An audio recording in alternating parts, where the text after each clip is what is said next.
So today is going to be a little bit different. I'm going to take you on a little journey. It's definitely going to be a whirlwind of a trip. I'm flying into JFK. At JFK, I'm going to rent a car, and then literally I'm just spending the entire day in Long Island. I have less than 24 hours to run some quick errands and head to the beach. That's today's agenda. So let's see if we can do this.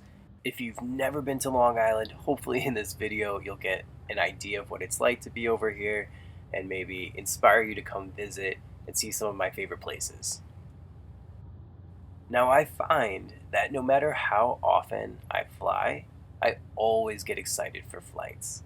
I love that idea of going someplace new, starting a journey, seeing old friends, making new friends, creating new memories. I absolutely love it. I know some people are terrified, and I'm so sorry, but I absolutely am such a fan.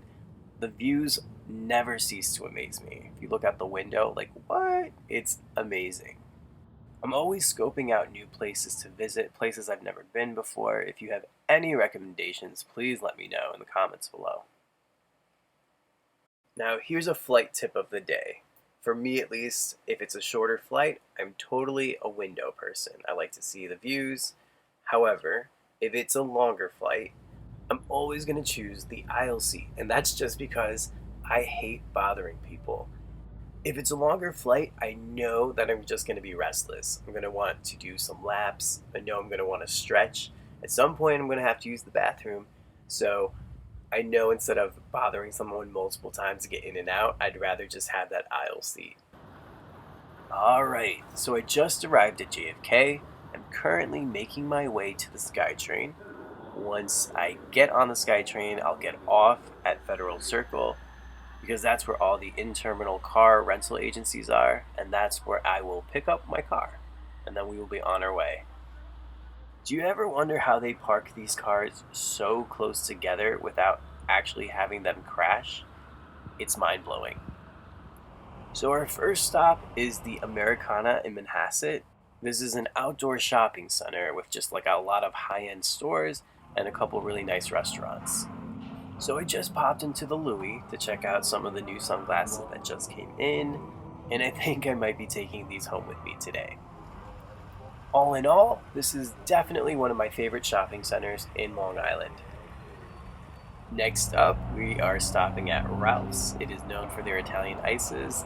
If you like Italian ice, you're gonna love Ralph's. They literally have all the flavors. It's so good. It's literally the perfect treat to have on a summer day. I ended up with the passion fruit flavor.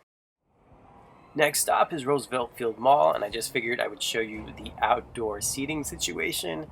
Like, how awesome is this? And they even have little outdoor heaters. Now for the main drive. We're going all the way from Roosevelt Field Mall to East Hampton. Now, it shouldn't be that bad of a drive till we get to Southampton. Usually the Long Island Expressway is pretty good. What the issue is, when we get from Southampton and we go all the way to Montauk, there's only one road, okay? There's only one main street, and there's a lot of stoplights. A lot of stop-and-go traffic, especially now because kids are out of school, people are still on vacation, so we'll see how long it actually takes. Now, once you drive by this windmill, you know you're now entering the Hamptons. We made it. Traffic was pretty much as expected, took a little bit longer, but no worries. We are finally here on Main Street in East Hampton. We found parking. Street parking is free, they just ask that you limit your stay to an hour. So the Main Street in East Hampton is famous for its shopping, alright? My favorite little boutique is called Blue and Cream. It's right off the main street, it's not exactly on it. So they have an awesome selection for men, which is rare. I highly recommend you check out their house label. It's heavily Hamptons inspired, which I absolutely love. They were the ones who coined the phrase the Lambtons, which just means lounging in the Hamptons. You can find a variety of t-shirts and hoodies that they have in store with this phrase on it. It was picked up by a lot of celebrities back in the early 2000s. All in all, if you do come out here, it's a fun little souvenir from your trip. In terms of style, most people consider the Hamptons sort of the land of Ralph Lauren, and you're not too far off. Here on East Main Street, you have 3 different Ralph Lauren stores. And believe it or not, this is one of them. This is Double RL, and there are currently only 11 store locations in the world. It's so different than any of the other Ralph Lauren stores. It really merges both retail and lifestyle. Another really awesome thing about this store specifically is that they carry unique, one-of-a-kind vintage pieces. Speaking of which, I was lucky enough to find 2 military vintage jackets in my size, so we'll see if they work out. And we found a winner. I'm definitely going with this one. This store is such a cool vibe. This is another entrance, but still equally visually interesting. Definitely worth a visit if you're in the area. Back on Main Street, and I'm just passing by Dylan's Candy Bar, which, if you don't know, it's Dylan Lauren, the daughter of Ralph Lauren. So she owns this store. They literally have all the candy, just all of it. And if the candy wasn't enough for you, they also serve ice cream. So I'm going to make a quick stop at Citarella, which is a grocery store. They have awesome produce. It's a pretty small store, but they have a lot of locally sourced products, which is awesome. And they truly have a little bit of everything. Now, you may have heard the name or seen this brand of cookie in your local grocery store.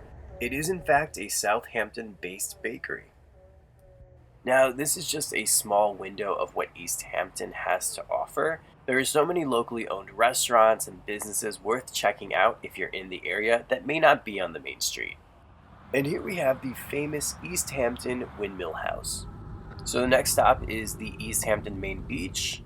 While to get on the beach it is free, the parking is what gets you. For non-residents, it used to be $375 for the season. They've increased it to $500.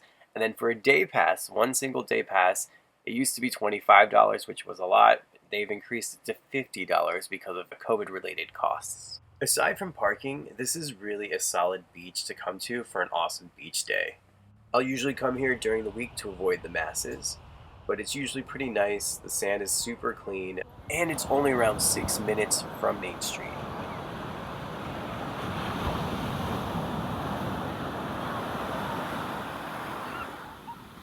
After spending some much needed time on the beach, I'm off to the Montauk Lighthouse Museum. It says 38 minutes, but I'm anticipating because of the stop and go traffic that it might take a little bit longer. It took me about like 50-ish minutes to get here, so not terrible. And there's an $8 fee for parking. And I'm scoping out some of the area before I head up to the lighthouse. It's a very rocky beach, but it's still pretty cool. You can even see the lighthouse from here. And now I'm making the hike up to the lighthouse. All in all, it's a pretty cool place. So this sign was made for people like me. This helps to orient you to see where you are in the world. On your left, you got Connecticut, and right above it is Rhode Island. Who knew there were so many mini islands in this area? Sadly, I have to make my return, so it's about 2 hours and 46 minutes to get back to JFK. I'd say it's definitely been an extremely successful day. Just got through security back at JFK, got myself a smoothie, and now I'm just waiting for my flight. Thank you so much for coming along with me on my little trip today. Hopefully you enjoyed it, and hopefully I'll see you on my next one.